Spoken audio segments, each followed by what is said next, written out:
এক পাশে আমি আরেক পাশে মোবাইল স্ক্রিন রেখে কিভাবে ভিডিও তৈরি করা হয় আজকের এই ভিডিওতে আমি আপনাদেরকে ইন ডিটেলসে দেখিয়ে দিব। অনেকেই কিন্তু ফেসবুকে এই ধরনের ভিডিওগুলো তৈরি করে থাকে। সো এই ক্ষেত্রে কিভাবে ভিডিওটাকে শ্যুট করবেন এবং কিভাবে আপনি মূলত ভিডিওটাকে এডিটিং করবেন সম্পূর্ণ প্রসেসটাই কিন্তু আজকের এই ভিডিওতে দেখাবো। তার জন্য অবশ্যই আমাদের এই ফেসবুক পেজটিকে ফলো দিয়ে রাখবেন এবং ভিডিওটিকে কন্টিনিউ করবেন। Welcome back. তো বন্ধুরা, প্রথমে আমরা ভিডিও শ্যুট করব, আর ভিডিও শ্যুট করার জন্য আমাদেরকে দুইটা জিনিস লাগবে, অর্থাৎ একটা ক্যামেরা লাগবে আর একটা স্মার্টফোন লাগবে। সো আমাদের যদি ক্যামেরা না থাকে তাহলে আমাদের দুইটা স্মার্টফোন লাগবে। একটা স্মার্টফোনের মাধ্যমে মূলত আমাদের ফেস ক্যাম ভিডিও হবে, আর একটা স্মার্টফোনের মাধ্যমে স্ক্রিন রেকর্ড ভিডিও হবে। যদি আমরা টিউটোরিয়াল পারপাসে ভিডিওগুলো তৈরি করি তাহলে কিন্তু দেখা যাচ্ছে আমরা স্ক্রিনের মাধ্যমে কোনো একটা বিষয়কে দেখাই। সো এই ক্ষেত্রে আমরা যখন ফেস ক্যাম ভিডিওটা করব তখন কিন্তু সামনের ক্যামেরাটা দিয়ে আমাদের ভয়েসটা রেকর্ড হবে এবং আমাদের ফেসটা রেকর্ড হবে। আর মোবাইল স্ক্রিন রেকর্ডারের মাধ্যমে মূলত মোবাইলে আমরা যে বিষয়টা দেখাতে যাচ্ছি সেটা কিন্তু রেকর্ড হবে।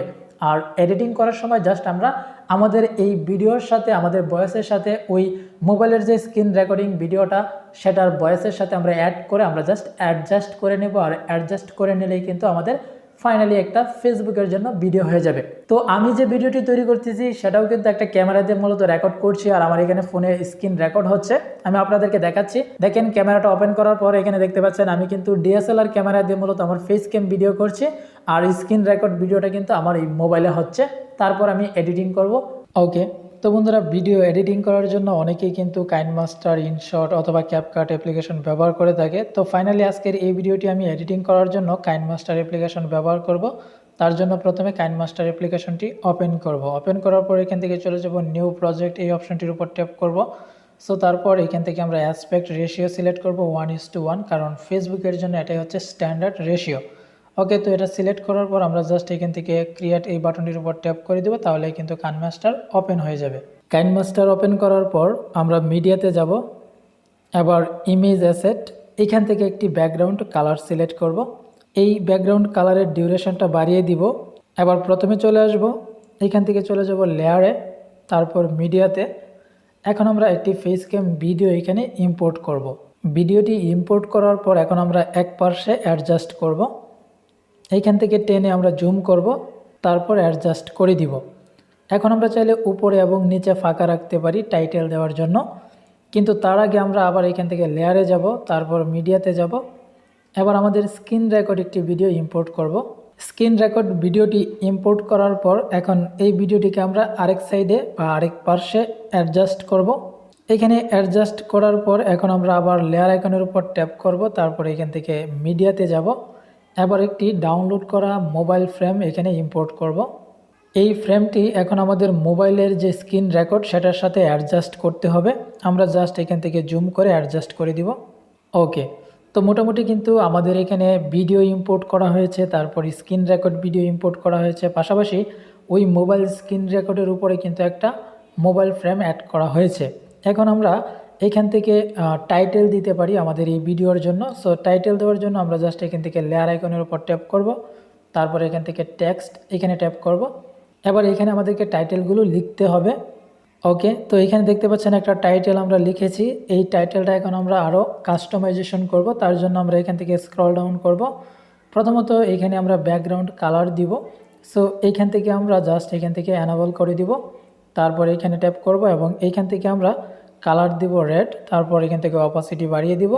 এরপর রাইট অপশানে ট্যাপ করলেই কিন্তু দেখতে পাচ্ছি আমাদের এখানে একটা কালার এবং একটা টেক্সট কিন্তু অ্যাড করা হয়েছে।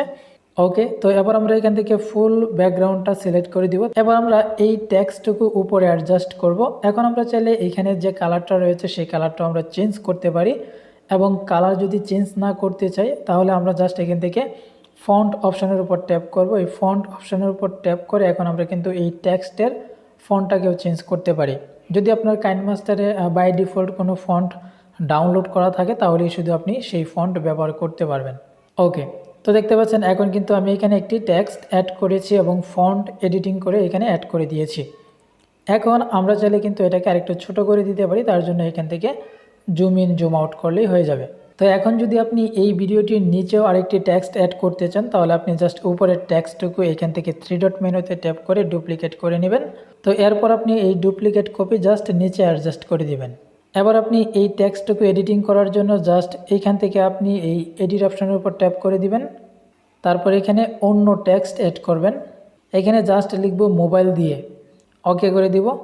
এখন আমি যদি এই ব্যাকগ্রাউন্ডের কালার চেঞ্জ করতে চাই তাহলে জাস্ট আমরা এখান থেকে আবার স্ক্রল ডাউন করে নিচে আসব। এখানে দেখতে পাচ্ছি ব্যাকগ্রাউন্ড কালার, সেখানে ট্যাপ করব, দেন কালারের উপর ট্যাপ করব আর এখান থেকে আমরা জাস্ট কালারটাকে সিলেক্ট করে দিব। তো বন্ধুরা ফাইনালি কিন্তু আমাদের এখানে ভিডিওটিকে মোটামুটি এডিটিং করা হয়ে গেছে। এখন আমাদেরকে মূলত এই ভিডিওটিকে কাটসাট করতে হবে আমাদের ভয়েসের সাথে, আমাদের ভিডিওর সাথে।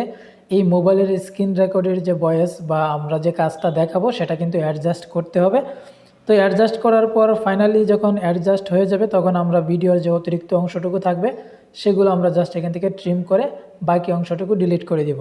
ওকে, তো ফাইনালি যখন আমাদের ভিডিওটি এডিটিং করা হয়ে যাবে তখন আমরা জাস্ট ভিডিওটিকে এক্সপোর্ট করব। আর এক্সপোর্ট করার জন্য আমরা জাস্ট এখান থেকে এই অপশনটির উপর ট্যাপ করব, অর্থাৎ এইখানে ট্যাপ করে আমরা জাস্ট আমাদের গ্যালারিতে ভিডিওটিকে সেভ করে দিব। তো ভিডিওটি এক্সপোর্ট করার সময় এখান থেকে আমরা 1080 পিক্সেলটাকে সিলেক্ট করে দিব। তারপর জাস্ট এখান থেকে সেভ ভিডিও এই বাটনটির উপর ট্যাপ করলে কিন্তু আমাদের এই ভিডিওটি এক্সপোর্ট হয়ে যাবে, অর্থাৎ সেভ হয়ে আমাদের গ্যালারিতে কিন্তু চলে আসবে। তারপর আমরা এই ফেসবুকের ভিডিওটি খুব সহজে আমাদের ফেসবুক পেজ বা প্রোফাইলে আপলোড করতে পারবো।